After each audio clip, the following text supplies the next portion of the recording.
everyone, and welcome back to another true crime case.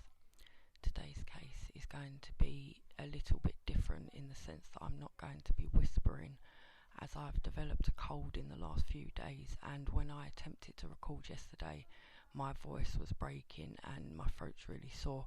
So I hope this is okay for everyone, and if you actually prefer me to do it this way rather than the whispering, please do let me know in the comments also. So today's case is the execution of Wanda Jean Allen. Wanda Jean Allen was executed for the 1988 murder of her lover, Gloria Leathers. She met Gloria when she was serving time in prison for fatally shooting her childhood friend, Detra Pettus, during an argument in 1981.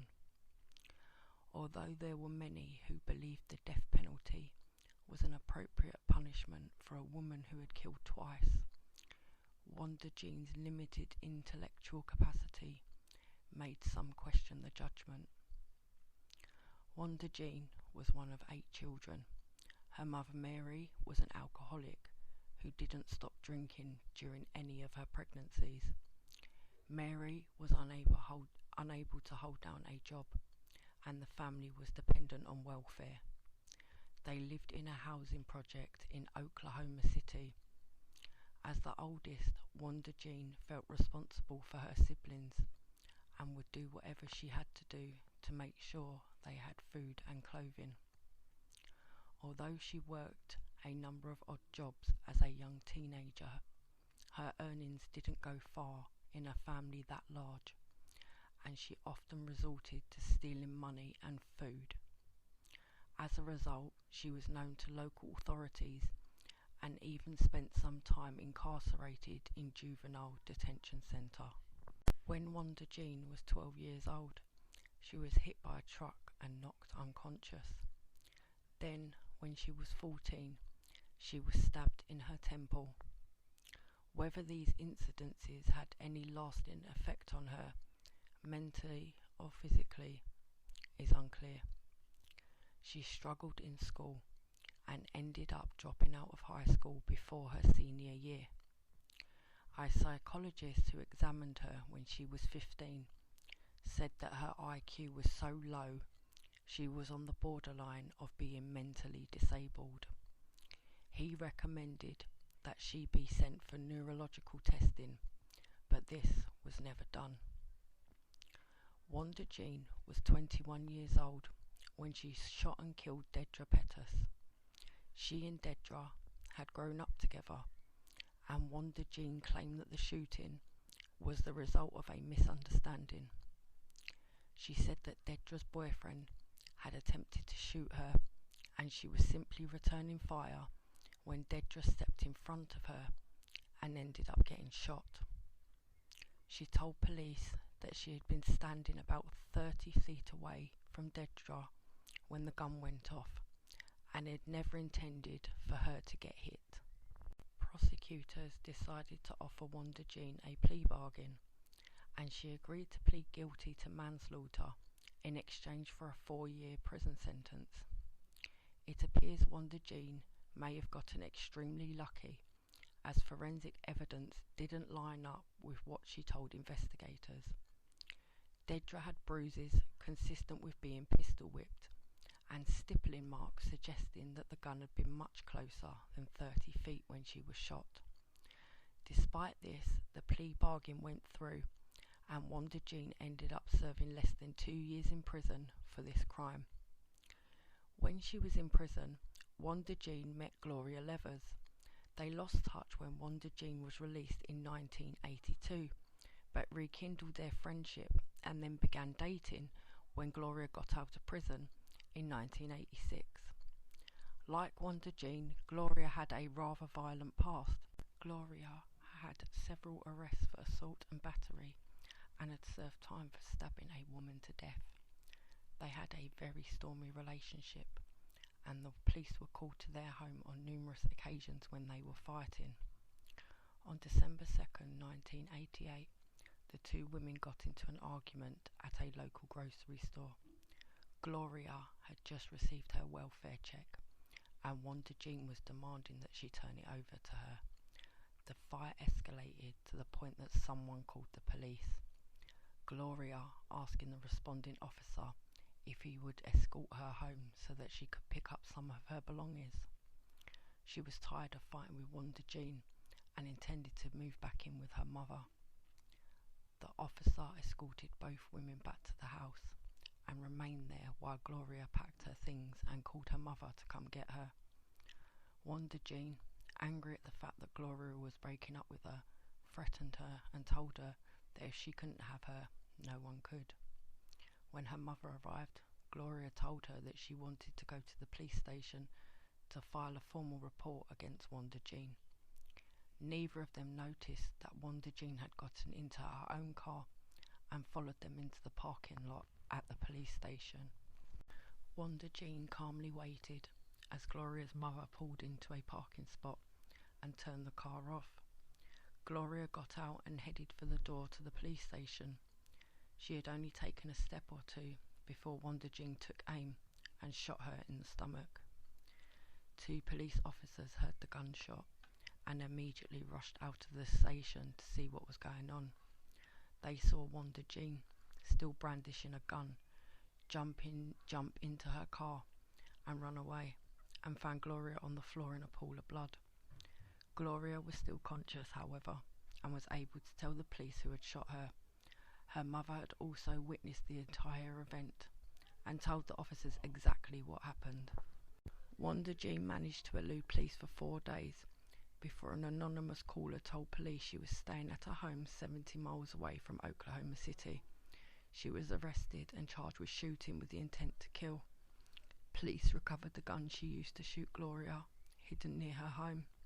Her family scraped together $800 to hire a lawyer for her, a decision they would later regret. When Wanda Jean was initially brought into an interrogation room for questioning, Gloria was still alive, but she died 2 hours after Wanda Jean was arrested and her charge was upgraded to murder. The state quickly announced that they would be seeking the death penalty. Her attorney, who had never defended a capital murder case before, was horrified when he learned that prosecutors planned on asking for the death penalty. Realising that he was in out of his league, he asked the judge for help from the local public defender's office. It was a reasonable request. He had no experience with capital cases, and $800 certainly wasn't going to help him hire any experts to testify. Shockingly, the judge refused to allow the lawyer to obtain any help from the public defender's office and refused to allow him to withdraw from the case. It was a decision that sealed Wanda Jean's fate. Of course, this wasn't Wanda Jean's first brush with the law. At the time she killed Gloria, she was still on probation for killing Dedra. This likely played a large role in how the court treated her. If Wanda Jean had no criminal record at the time she killed Gloria, it's quite possible that she could have gotten away with manslaughter charges. The killing itself was committed in the heat of passion and lacked the cold, calculated planning that goes into almost all capital murder cases. Because of Wanda Jean's past, however, she was seen as a violent repeat offender. At trial, Wanda Jean claimed that she acted in self-defense. She said that Gloria had gotten out of her mother's car brandishing a rake and had charged at her with it. This defense was weakened by the fact that no rake was found at the scene, and Gloria's mother disputed Wanda Jean's account. She was convicted of first-degree murder and sentenced to death on April 27, 1989. At Wanda Jean's clemency hearing, her attorneys presented evidence that an IQ test Wanda Jean had taken in the 1970s showed her to have an IQ of only 69, which would qualify as mentally disabled. Wanda Jean herself seemed to have set herself up for failure on this claim. In what was likely an attempt to portray herself as a well-educated, stable career woman, Wanda Jean testified at trial that she was a high school graduate who obtained a medical assistance certificate from a local state college. At her clemency hearing, the prosecution used this statement as evidence that she was not mentally disabled. There was only one problem. The statement wasn't true. Wanda Jean had never graduated from high school, and although she had looked into getting a medical assistance certificate, she had never actually completed the course. Her trial lawyer, with no resources to hire any investigators to look into Wanda Jean's background in detail, had no idea Wanda Jean was lying about her educational background, and she likely helped sign her own death warrant. The Oklahoma Board of Pardons and Parole announced its decision on the 15th of December 2000 by a vote of 3-1, and her clemency was denied. Her attorney admitted this was a blow for Wanda Jean and virtually assured that she would be executed as scheduled the following month. Although he said that the team was still looking into all available options, he admitted that there was no traditional routes of appeal left open to Wanda Jean, and he didn't want to give her any false expectations. On January 10th, 2001, a federal judge denied Wanda Jean's request for a stay of execution and for a new clemency hearing. Her attorneys immediately announced that they planned to appeal the decision to the United States Supreme Court. On January the 11th, Governor Frank Keating, known for being an ardent supporter of the death penalty, rejected her request for a stay of execution. Although Governor Keating considered granting a stay, as he was concerned about whether or not the Clemency Board had been given an accurate picture of Wanda Jean's educational history, in the end he decided that it didn't matter. In a statement to reporters, he left little doubt where he stood on the issue, and he said, "I have to think about the woman she murdered in cold blood. I grieve for the families. I grieve for the dead. If a person takes another person's life premeditated, they take their own."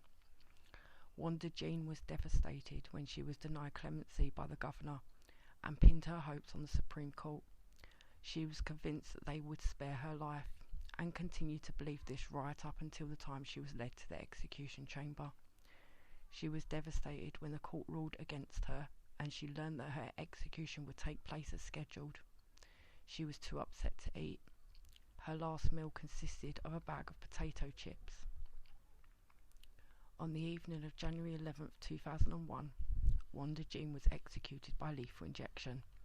Many of Gloria's family members showed up to witness the execution, but Wanda Jean did not acknowledge them.